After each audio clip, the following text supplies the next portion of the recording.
And thank you for standing by. I'd like to inform all participants that your lines are on listen only until the question and answer session of today's call. At any time, if you'd like to ask a question, please press star followed by 1. You'll be asked to record your name. Please state your first and last name so I may introduce you prior to asking your question. Today's call is being recorded. If anyone has objections, you may disconnect at this time. I'd now like to turn the call over to Ms. Margo Warren. Thank you. You may begin. Hello, my name is Margo Warren. I'm the Acting Director of Communications and Public Liaison at the National Institute of Neurological Disorders and Stroke. On behalf of NIH, I'd like to welcome you to today's telebriefing and thank you so much for your interest in participating in this discussion with us today. Our director, Dr. Walter Koroshetz, will introduce the speakers, each of whom will make some remarks, after which we'll open the phone for your questions. The speakers will try to keep their remarks brief so that we can answer as many questions as possible in the time remaining on the call. Dr. Koroshetz. Hello and welcome everyone. This is our third telebriefing of 2017 and we very much look forward to sharing with the ME/CFS community the research that we are doing here at NIH and funding in the universities and clinics around the country. We are concentrating primarily on giving you new information that has occurred since the last telebriefing.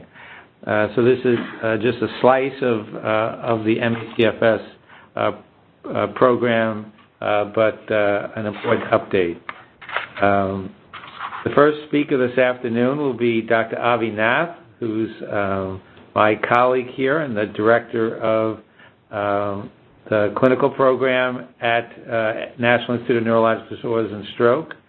And I, as the chair of the Trans NIH committee that includes many institutes interested in trying to help solve this problem, are also involved in the intramural research program, which you'll hear an update about from Avi.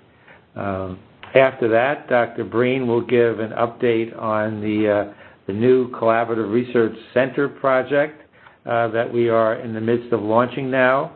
And also Vicki Whittemore will talk about the Common Data Elements project, or in ME/CFS, and how that's coming along. As mentioned, we are launching now a collaborative research program to try and better understand ME/CFS, what causes it, and what treatments might be helpful for folks.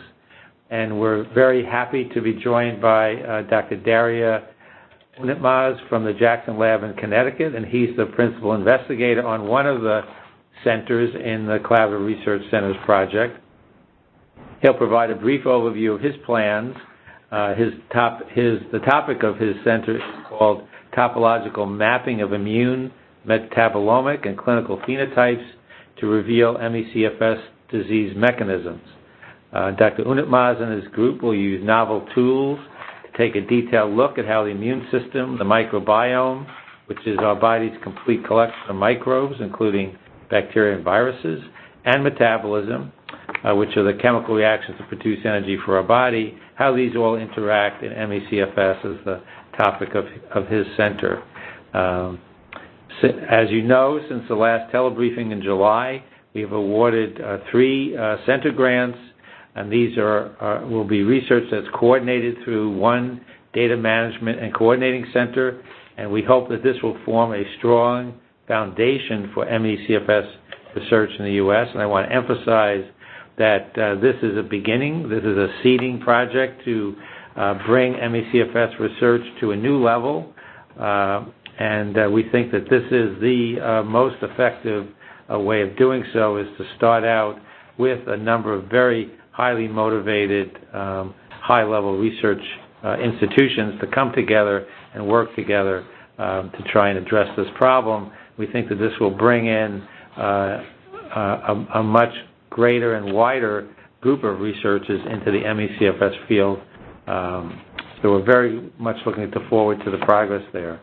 As always, we do this telebriefing to learn from the community, and so we'll keep our remarks brief and open the line for questions. So that's the brief intro, and with that, I'd like to turn over to Dr. Nath to give a quick update on how things are going with the intramural program. Avi? Yeah, thank you, Dr. Korsheth. So let me just start by saying that, for one, I'm very, very grateful to all the patients who have participated in our study and expressed willingness to do so. And I'm happy to report that, we've been very busy and we've been recruiting really well. So we've had hundreds of inquiries. From there, we've so far brought in 26 individuals, 11 patients, and 15 controls. And as you know, it's a very extensive study. So everyone is here for a week, and they're extremely busy during the time that they're here. But everything's gone very, very smoothly. Out of the 11 patients, we've now adjudicated 5. 4 met our eligibility criteria, of which 2 are coming back. The other 2, 1 got pregnant and 1 decided to go back to school. So, and then the other 6 are being adjudicated. So, so they'll come for second visits. But we still continue to recruit, and so we have somebody in-house all the time now on a regular basis. So that's where we stand at the moment. Yeah. Great. Okay, thanks so much, Avi. And so, Joe, do you want to talk a little bit about the Collaborative Research Center program? Sure. Thank you, Dr. Korsheth. My name is Joe Breen. I'm a program official in the National Institute of Allergy and Infectious Diseases, and I serve on the NIH MECFS working group with Dr. Korsheth and Vicki Whittemore in particular. And I'm actually the program official for one of the 3 centers, the 3 collaborative research centers that I want to tell you just a little bit about. The consortium is really was awarded at the very end of September, so the centers are really just starting to ramp up. And there will be 3 what we're calling collaborative research centers where they'll do research, and then 1 data management and coordinating center that has slightly different but overlapping goals that I'll talk about in a second.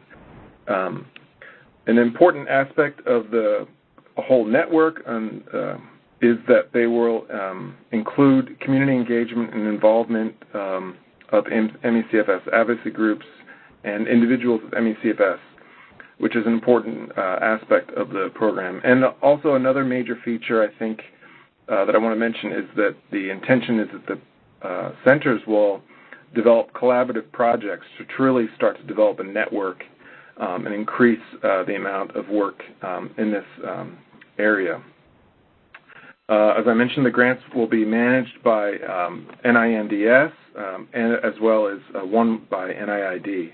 The 3 centers are, one is located at Cornell with the principal investigator, Dr. Maureen Hansen. And the major goal of the center in Cornell is to identify MECFS-specific changes in the physiological and molecular responses to exercise that will include things like brain scans to help uncover the roles of inflammation, immune dysfunction, and other pathways, and to really communicate these findings to other MECFS researchers and the public. This center is based in Ithaca, but has collaborators at Ithaca College as well as the Boyce Thompson Institute. The second center I want to tell you a little bit about is this called the Center for Solutions for MECFS. The principal investigator is Ian Lipkin. It's at Columbia University, and Dr. Lipkin is utilizing clinical samples and will continue to search for the involvement of viruses and bacteria that may play a role in MECFS, something he's been involved with for a long time, and he's one of the leaders in the world in this area. And he's also looking to use cutting-edge technology to look at genetic analysis as well as identify metabolites that may be involved, really to help understand what's happening with the disorder, but also to potentially develop a diagnostic if we can get a signature, for example. The Lipkin Center at Columbia was awarded by NIID, and I'm the program manager for that particular award.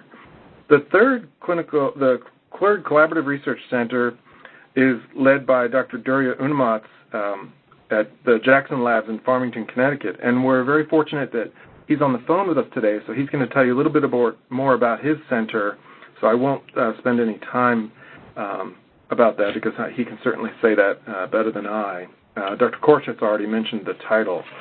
And really the last component is a very important one, the Data Management and Coordinating Center, which is the PI is Dr. Rick Williams, Research Triangle Institute in North Carolina, but he also has some ME/CFS experts at Johns Hopkins involved, as well as members of the advocacy and patient advocacy organizations to help with those efforts and really coordinate so that the output of this program, over time, the data that's generated in the program will be available to the public and we can really help to standardize so that it's useful across all three centers, both for the collaborative projects as well as the individual projects. And these centers actually have clinical cohorts attached to them that are really spread across the country from, for example, in the Columbia Center, from Stanford, as well as clinicians in New York proper, as well as Salt Lake City, as does Dr. Unamatz, who can tell you about his center himself. And this program was launched in late September. NIH has invested about $7 million at this point for this first year. And if you want more information about the specific aims, for example, of the centers, you can look at the NIH ME/CFS working group has a press release about it, or you can look at reporter.nih.gov and find more information about the centers. And at that point, I'll turn it over back to Dr. Korshets. Great. Well, thanks, Joe. Well, I'm sure we'll have questions, and we can expound further on the really, I think, historic group now that's forming. And for any group to work collaboratively, and that's the purpose of the consortium, you have to speak the same language, and in science terms, those are what's called common data elements. So the data that's collected on patients has to be standardized so that you can compare one site to another. And Vicki will talk a little bit about the progress we've been making in that sphere. Vicki? Thank you, Dr. Korshets. This is Vicki Whittemore, and I'm a program director at NINDS and working with Dr. Korshets and Breen on the Trans NIH ME/CFS working group.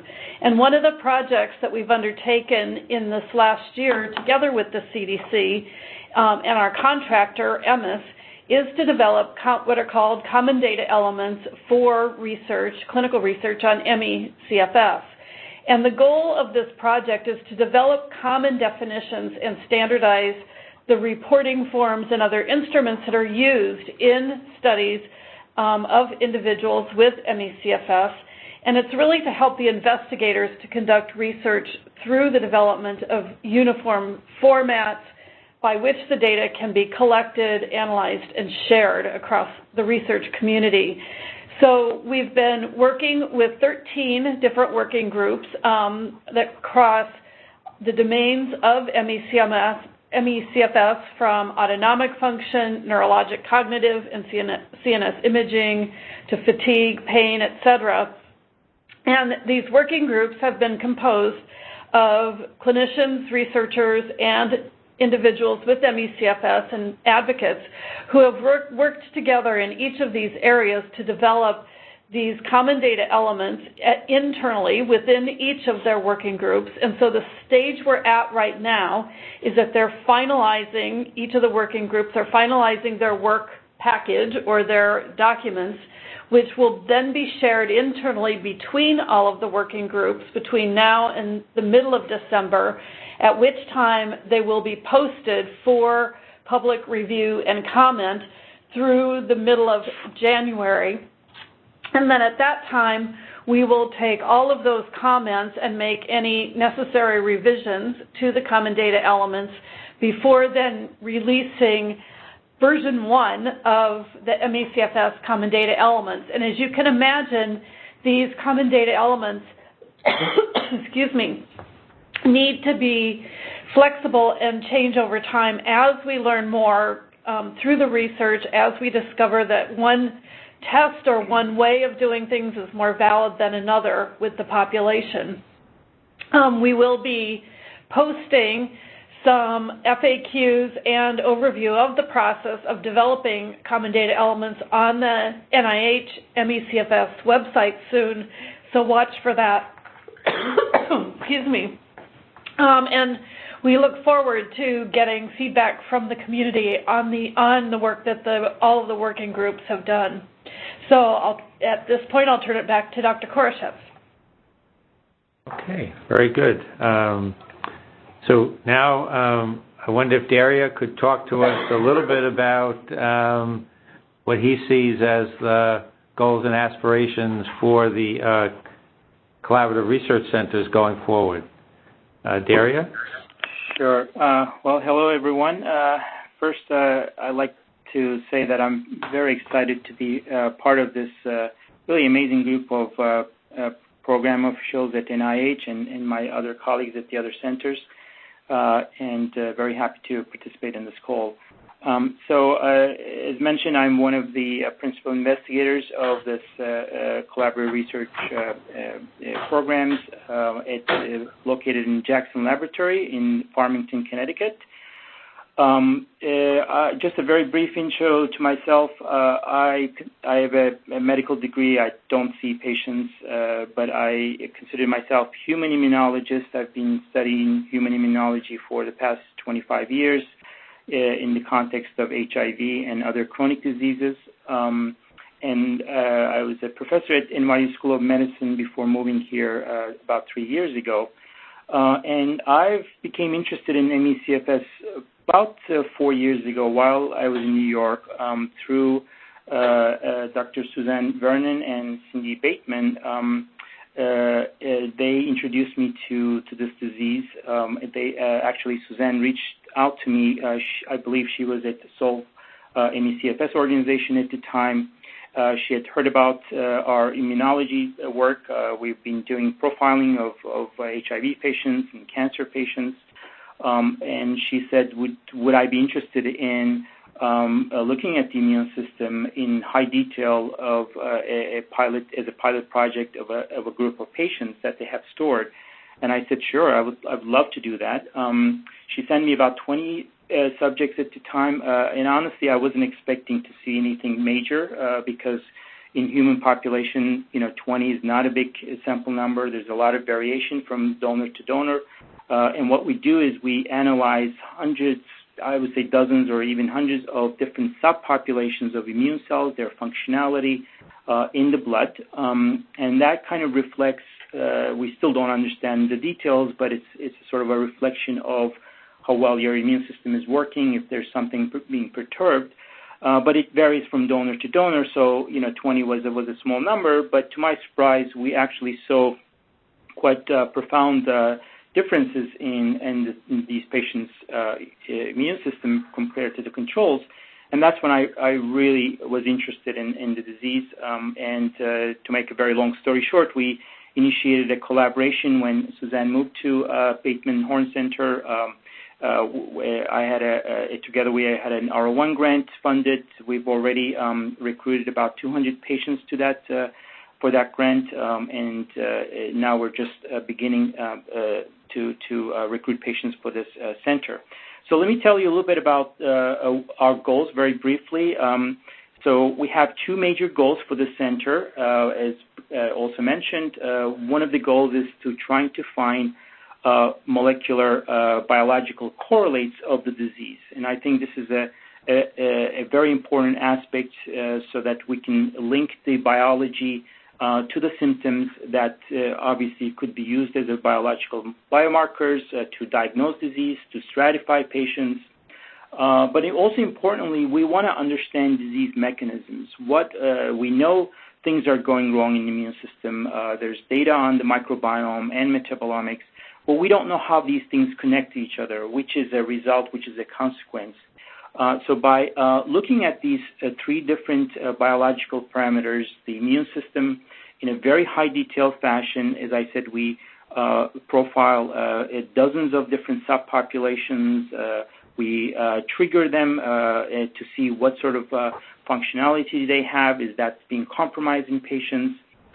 We will collect stool samples from patients and determine thousands of different species of bacteria that live in all of us, and it's turning out to be an extraordinarily important impact on our biology and our immune system, and involved in many different disease processes, and we think also in ME/CFS. And, of course, the metabolism. This is everything from sugars to lipids to fats and proteins, everything that we take in and what our body produces to maintain our biology, our energy. We think there's probably a disturbance there, too. But the challenge is we will generate lots of data sets as well as the other sensors. How do we put this together? How do we create networks that will reveal potential targets, perhaps that could be used to bring back the disturbed immune system or other mechanisms to normal, so that they would be therapeutic targets. And that's our perhaps even an even more important goal. And we hope to do that by performing many computational analysis. When I say computational, using biostatistics, using bioinformatics, and more novel techniques called machine learning to analyze, to help the computers help us analyze these data in a meaningful way and create these what we call topological networks. And so we're very fortunate to have one of the leaders in the field, Peter Robinson. He's been involved in creating what we call clinical ontology for rare diseases, again, linking clinical phenotypes of these rare genetic diseases to their genetic mutations. Now he wants to apply that to ME/CFS, and as Vicki mentioned, I think once we have these common data elements where there's a uniformity in both the clinical and perhaps even biological markers, we can pool data from other sensors, other investigators, and really try to create this network to reveal what is going wrong here. And lastly, but not least, and I can tell you more details about the patients and so on, but I want to leave that to the question part. I do want to mention I was very excited when this RFA came from NIH that the community outreach is a very important aspect of this, as we're doing right now. I am personally very passionate about this. My motto in research has always been, patient is always right. I've studied humans for the past 25 years in various disease contexts, and we learned a lot by looking at their immune system and try to translate some of the results that we find to the clinic. So I feel this is a very important aspect of it, both for the community, but also for us as researchers. As we're learning from the patients, we can sort of direct our path where to get input and sort of signposts to see where we can go with the biological research. And in that regard, we are collaborating with a company called Precisely, where they have a patient tracking software. We'll be announcing that in the next year and open it to worldwide, so anyone can participate. We can collect clinical data. We can track various aspects of the patients, and I think that's going to be extraordinarily useful, again, to stratify the disease. We also have plans soon to launch a blog where we will both chronicle our progress as well as others, even planning a YouTube channel with some educational videos as well as informative interviews. And I'm also very active on Twitter. You can follow me at Daria _ in Twitter if you're interested. So I'll leave it there and leave time for any questions. Okay, very good. Thanks so much, Daria. And I think we can open up for questions now. So for either of the speakers, happy to see if we can help. Can we have the first question, please? Thank you. If you'd like to ask a question, please ensure your phone is unmuted, and please press *1 and record your first and last name clearly when prompted. To withdraw your request, press *2. One moment, please, to see if there are any questions.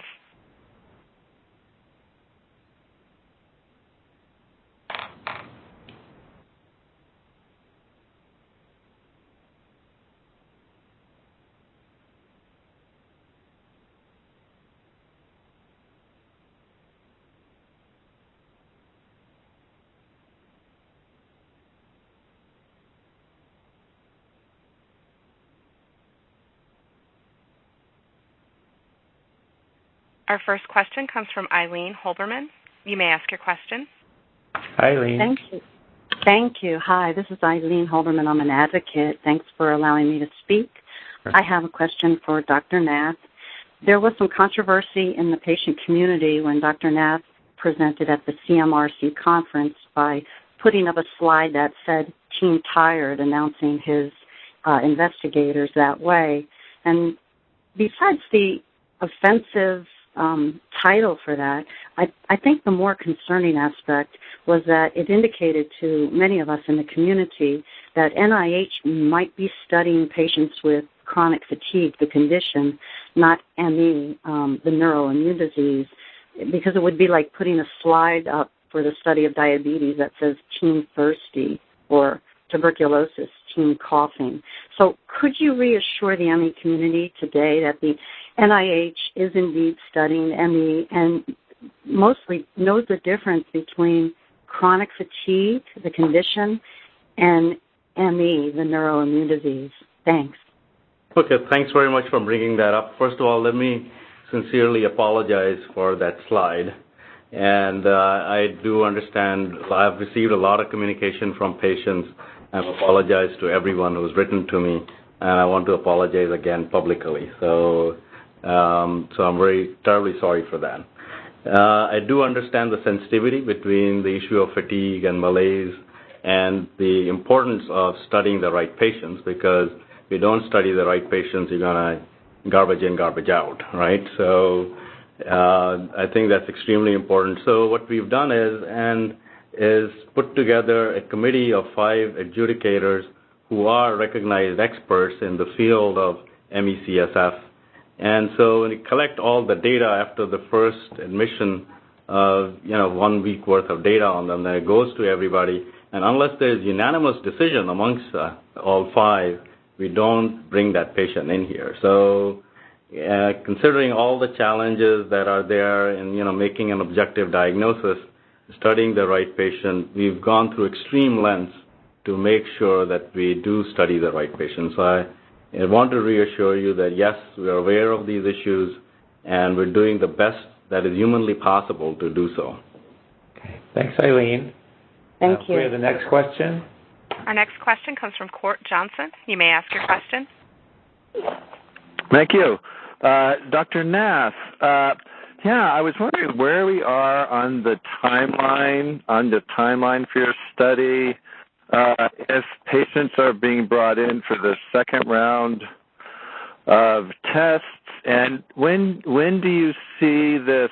I know it's probably quite a while, but when do you see yourself completing the study, or if before you complete the study, do you see yourself being able to speak about any results you're finding or stuff like that? Sure, Court. Thanks very much for that question. So, as you know, as I mentioned earlier, we've brought in about 26 people now, and every week there's a new individual. So, depending on the schedule of the patients, when they can come in and when they cannot come in, we will be bringing in patients for the second visit or first visit, and they'll be intermixed in there. As far as when we can finish the study, our capacity is to be able to handle one individual a week. So there are 80 that we've planned, so, 80 weeks, plus sometimes patients cancel at the last minute.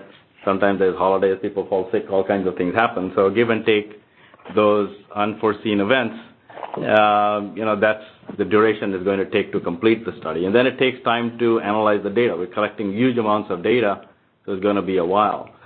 So I'm just as anxious as you are to try and see if there are things that we can still put out from the patients as they're coming through. The major parts of the study, all biostatisticians will tell you don't want to analyze, because as soon as you start making comparisons between smaller populations, and then you'll just keep changing your opinion over and over again as you keep adding more people, so you don't want to do that. There are certain aspects that we are learning about these patients that I think about the interview process, the process of what we learned of bringing these patients in. There are very interesting things that are coming out, and we'll be delighted to share some of those as we gain experience with it. So yes, some bits and drabs will come out, but I think the major parts of it will probably wait till the end. Thanks. Thank you very much, Coy. Yeah, can we have the next question, please?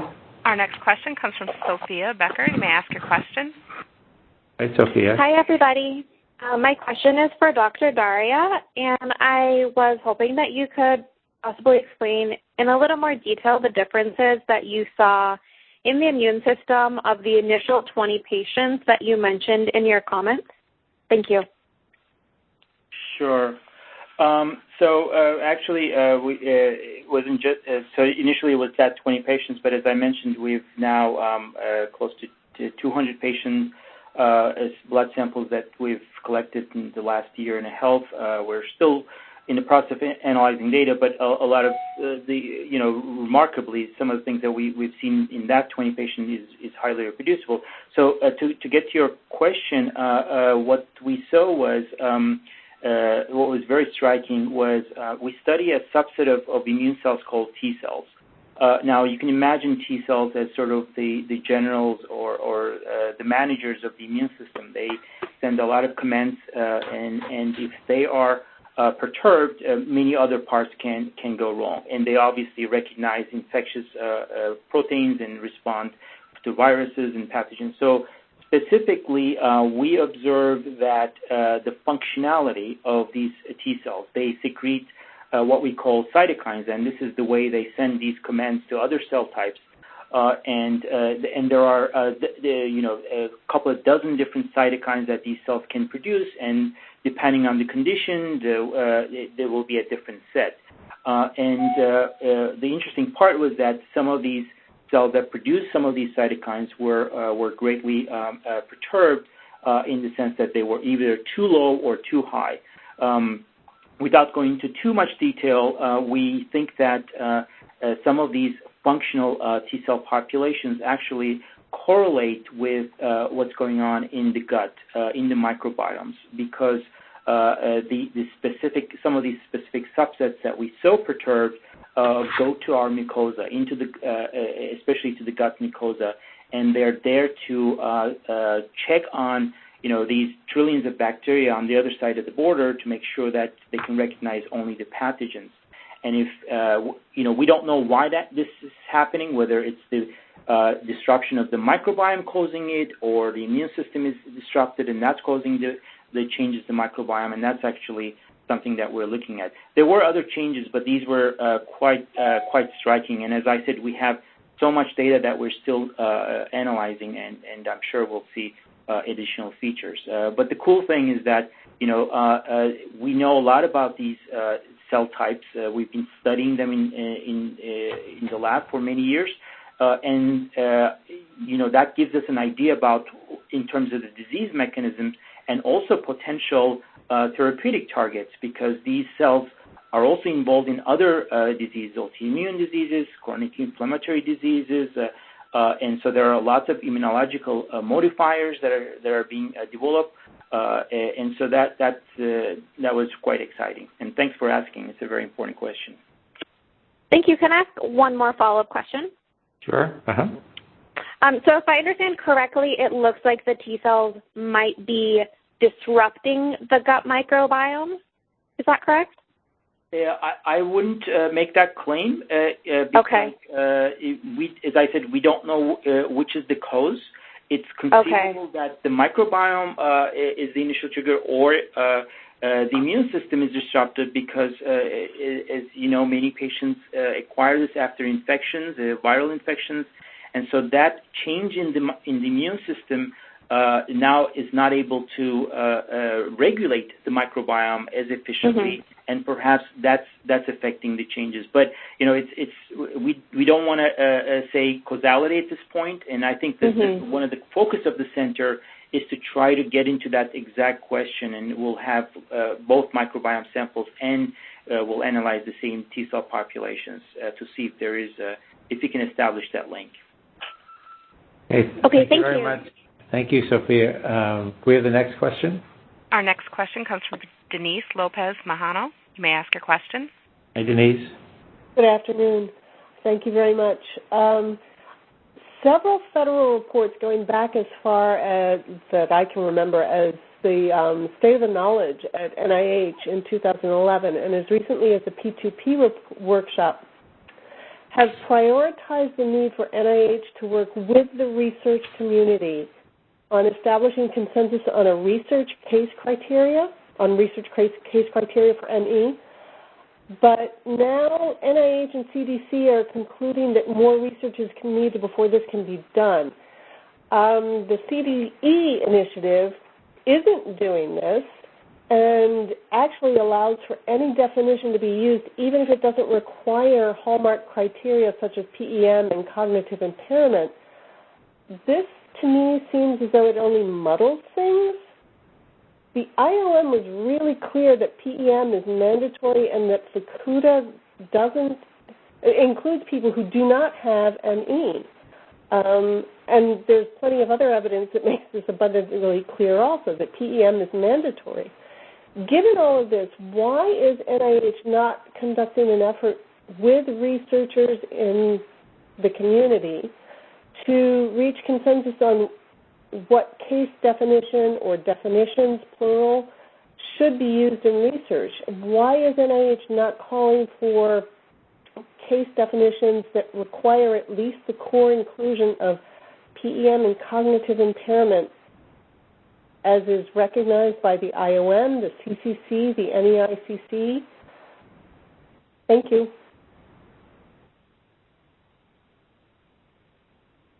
Well, I think it's an interesting to consider the best way forward here, and so I think there's always a tension between standardization and constriction of the research. So in general, what we ask people to do, and we will be doing this in the consortium, is for the group to come up with characteristics that they will all use in common to characterize the patients. And I think that one thing to note is that the patients may be in different stages, so that a very kind of stringent criteria that throws out, say, early stage patients may not be helpful if you're looking, particularly at the condition of, what goes on after that initial event that leads to ME/CFS, where different than when you're studying a chronic population where you are looking at a confined group. There, I think the standardization and characterization of the patients may be more helpful. But I think what we'd like to do is to have the science drive these kind of questions, as opposed to coming up with a convention, which is, I think important that the definitions be standardized so that people know what they're talking about, but not necessarily coming down on one definition saying you can only study this one patient group, because I think that may prevent us from seeing things that are really important in this condition. So I agree with the point, but I think that for the research, NIH generally, in all cases, is not really in the position to be prescriptive and say, this is what you have to do. We really leave it up to the scientists, but we are, in this instance, pushing them to do this in a collaborative fashion to avoid what's happened in the past, which is one definition for one study, another definition for another study, and then you really can't combine the data. So, for instance, in Daria's discussion, we have the opportunity now to know whether, all the sites in this collaboration are going to see the same kind of T-cell abnormality in the patients as described by Daria. And that I think is what we'd like to do, is have the science drive this question. So I hope that's helpful. I don't know if anyone else wants to add anything else. Daria, would you want to talk about that at all? To say a few words, I completely agree, and it's very important to realize, earlier in my brief introduction, I mentioned there's an incredible heterogeneity in human population. If you look at the immune system, the microbiome, metabolism, all of us have a certain set ranges. And now that gets even more complicated when you are trying to subgroup a complex disease. For example, in our study, we're right now focusing on what we call early onset disease, and my clinical collaborators define it as having ME/CFS in the last 3 years.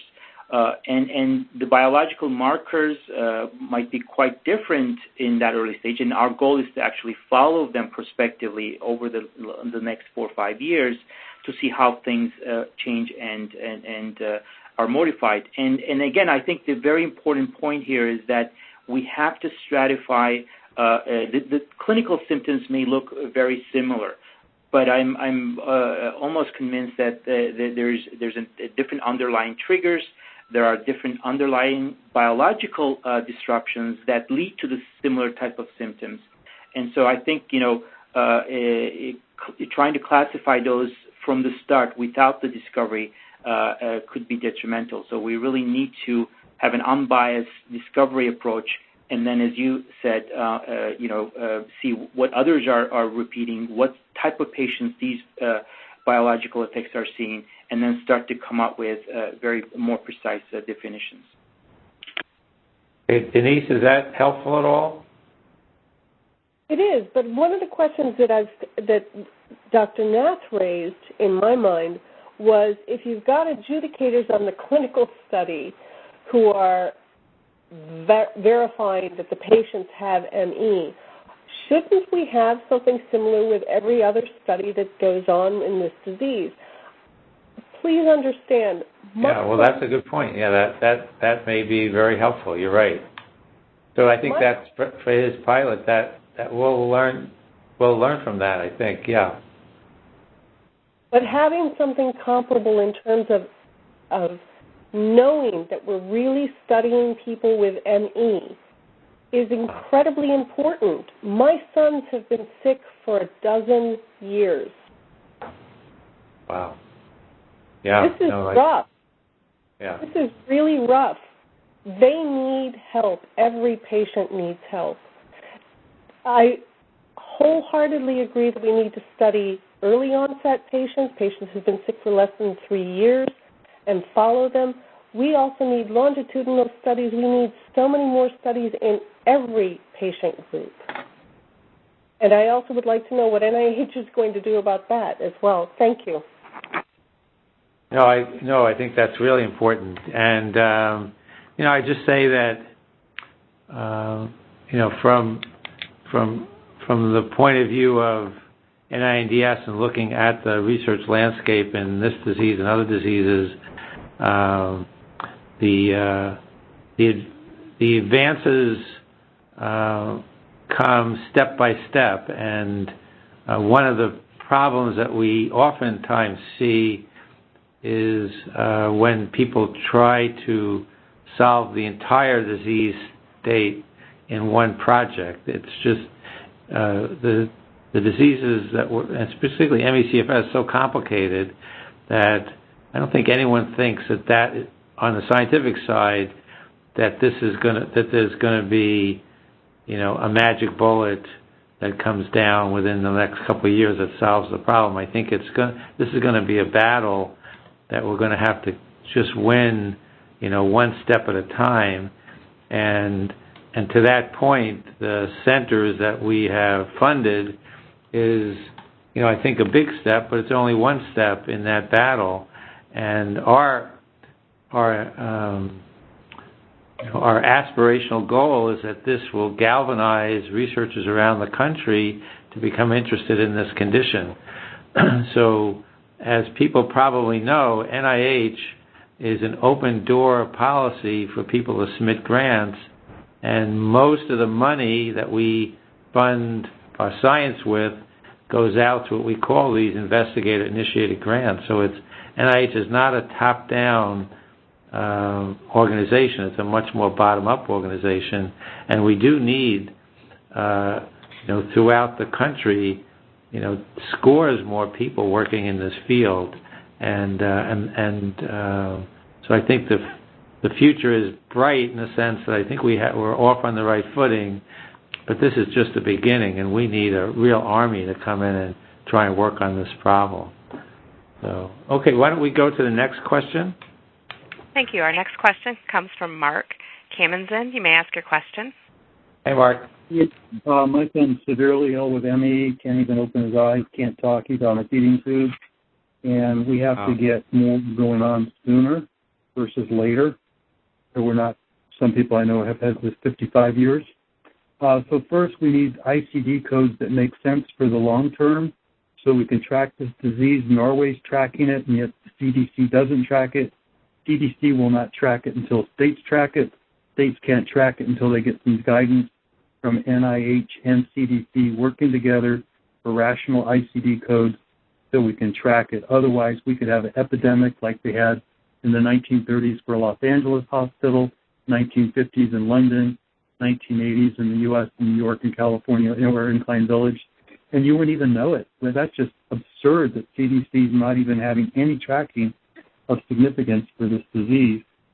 And then we do need researchers in this, but that takes funding. So we need like $250 million a year, or at least $200 million a year funding.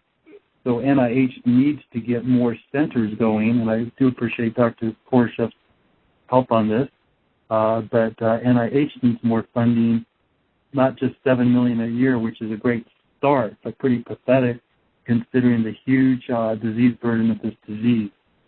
So how can NIH work with CDC, IDC to get tracking codes so states can start tracking this, so then we know if there's epidemics, and then we know a little bit more if there's geographical influences or any sudden outbreaks. Thank you.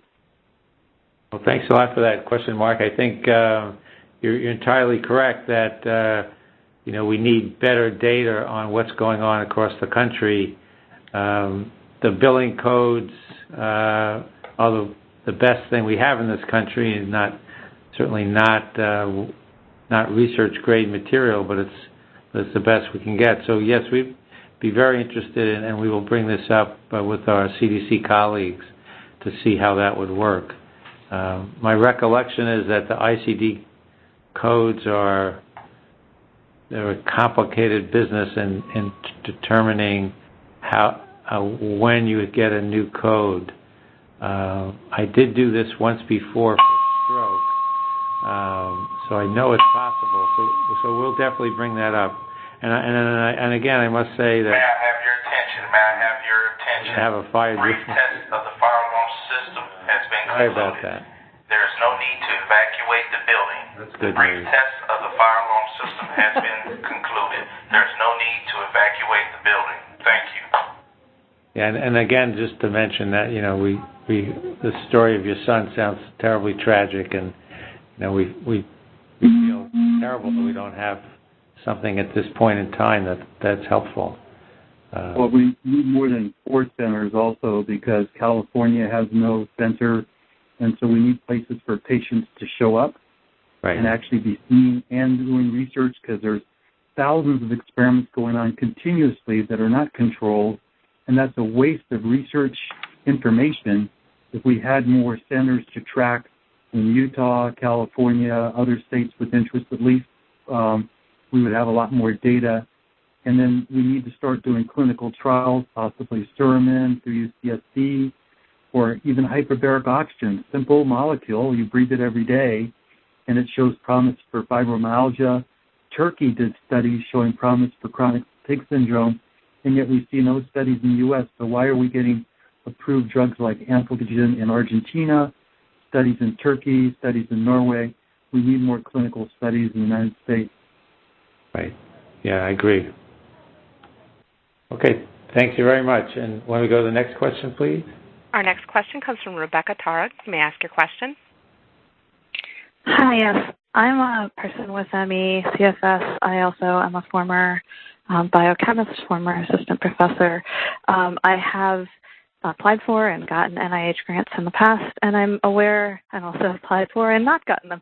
I'm aware that often the NIH funding lines are really tight, and I heard or watched an interview with Cora Schetz and the head of, I think, the Cell of ME, in which there was a discussion, and I think sort of a lot of things have pointed to this in this current discussion, suggesting that there aren't enough good grants being presented to the NIH, being submitted to the NIH for funding around ME/CFS.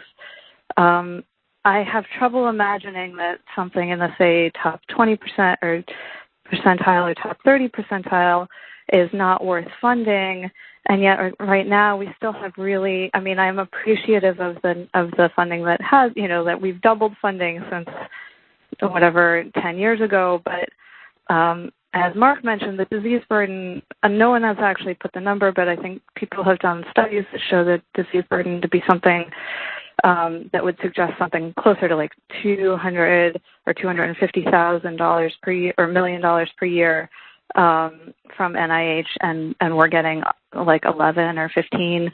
That just seems really low. So I'm just wondering what is keeping that sort of funding level at its current state, and are there grants that are, say, in the top 50 percentile that are probably have quality and should be funded, but that are not being funded right now? Well, I think you're right that NIH runs out of resources and leaves lots of good science on the table because we can't fund it. As you know, it's a very American system where it's a matter of how many people submit highly competitive grants, and there's not all the diseases we take care of are terrible. So it's not like you can say one is worse than the other. So the system is really run by how many people are submitting the good grants, and the problem, I think, in ME/CFS is that the number of investigators, of highly trained investigators in this space, is still very small. And in the system that NIH has, the solution is to keep growing the science pool so that they're competing against the other diseases. Now, I would also say that we have in NINDS about 400 different diseases. Many of them are fatal diseases, and none of them get the money that is equivalent to the burden of disease. So you can look at, say, the RCDC codes for different diseases and see just exactly what these other conditions are getting. But it is, the system as it is really depends on the science that drives the funding and not a top-down decision. So what you're suggesting then is that there are, earlier you're saying the science drives it, and we're not getting enough good grants to fund in ME/CFS, but we all know that there are grants that are not being funded that are by top scientists. I also think one thing I heard you say in that interview that stuck with me pretty strongly is that, I understand there are lots of other diseases. Some of them are not suffered by 2 million people in this country. They're much more rare, even if they are fatal. But you were pointing out that studies in other fields or for other diseases might give insights into ME/CFS. I'm a basic researcher, and I fully appreciate that point, but I think that the opposite is also completely true, and maybe even more so because ME/CFS is just so much more systemic and so within the patient, and also so much more complex. It's unlikely that we will be able to tease out much by studying other diseases that, whereas if you understand the system, then you might be able to actually apply what's known about or what's learned about ME/CFS to a lot of other diseases. So, I understand that you have a lot of different things pulling at you. What I'm trying to ask is, what is preventing sort of greater, how would we get ME/CFS funded at a higher level? If you compare us to MS, they get, 6 or 7 times, at least 8, times more funding than we do, and the disease burden is sort of greater, actually, for ME/CFS. So that's where I feel like you're dodging sort of the basic I don't want to dodge of my question. I think it's a long conversation, but I would say, so we don't fund we have no centers or RFAs for MS research. So we have them for ME/CFS research because we need to stimulate it. The multiple sclerosis field, which was quite small, when I started in the 70s, is now what we want the ME/CFS field to be at. But the only way we can do that is to get really good scientists interested in it. And as you know, with a pay line of 12 percentile, you need to submit, 8 grants to get one. And that's, I think we're resource limited in this country, and I think a lot of really good science does not happen, but there's not much you can do about it without more resources. But I think for you, your passion, you have to make that infectious, be persistent, and get other people, in your camp. Doing this science and competing for grants, that will guarantee that ME/CFS research will advance at the pace you want. So thanks for that. I think we have one more question. We have time for one more question. I know there are a lot of people still on the line waiting to ask questions, so please send us your remaining questions to the email address braininfo, all one word, at ninds.nih.gov, or go to the NIH ME/CFS website, which is www.nih.gov/MECFS, and click on Contact Us to submit those questions. So now let's hear the last question. Thank you. Our final question comes from Barbara Catone. You may ask your question. Hi. Can you hear me? Yes, great. Yes. I'm a physician. I've had this disease for 21 years. And I don't think that casting the kind of broad net metabolically that's dominating research right now is going to produce anything. Because over the course of time, and even initially, it's been clear to me that this is an autonomic neuropathy that's simply poorly defined. So my question would be, there are 2 centers in the United States that study autonomic neuropathy. One, I believe, is at the Mayo Clinic, right. And the other is in Vanderbilt in Tennessee. Right. And I'm wondering if the NIH has had any discourse or any kind of exchange of the possibility of them doing research in this disease. I know Vanderbilt is interested. I have not contacted them directly, but I'm sure they could do a very focused study on this disease that would yield some very interesting results. So I'm just wondering if either of those centers have been on the radar in terms of researching myalgic encephalomyelitis.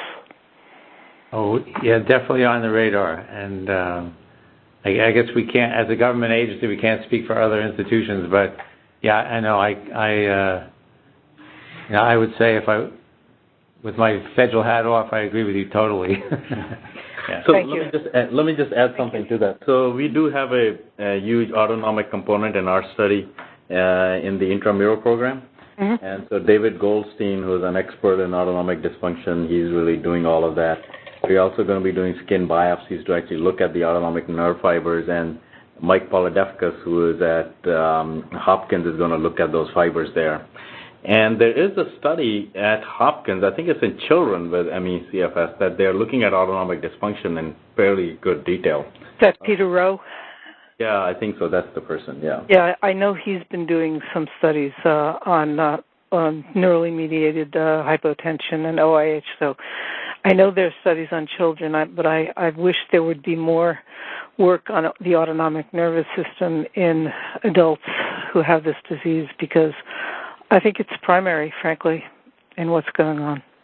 So if I can just add to that, I completely agree. This is very important. In fact, I think in general, neuroimmune interactions are extremely important, and I believe autonomic neuropathy is also an immunological, potentially an immunological disease. So I completely agree, but it's important to realize that the biological systems are all interlinked. When we talk about metabolism, we wouldn't be studying that in isolation. It would be how that affects the immune cells, in turn, how the immune cells would affect the nervous system, for example. So trying to establish that. But I appreciate the point of it. Thank you for clarifying that. I appreciate it. Okay, well, thanks so much, everyone. Thank you so much. And just to remind you, a recording and a transcript of this call will be posted on the NIH ME/CFS website next week. Also, a reminder about our listserv for updates from NIH. If you received a message about today's call from the NIH ME/CFS working group, your address is already in our library. But if you heard about this meeting from a friend or in another way and you'd like to be added to the listserv, please visit the NIH ME/CFS website and click on Join Our Listserv at the bottom of the left sidebar. So thank you again for joining us today for an informative discussion, and I hope you have a great afternoon. Thank you. Thank you all. Thank you for participating in today's conference. Participants may disconnect at this time.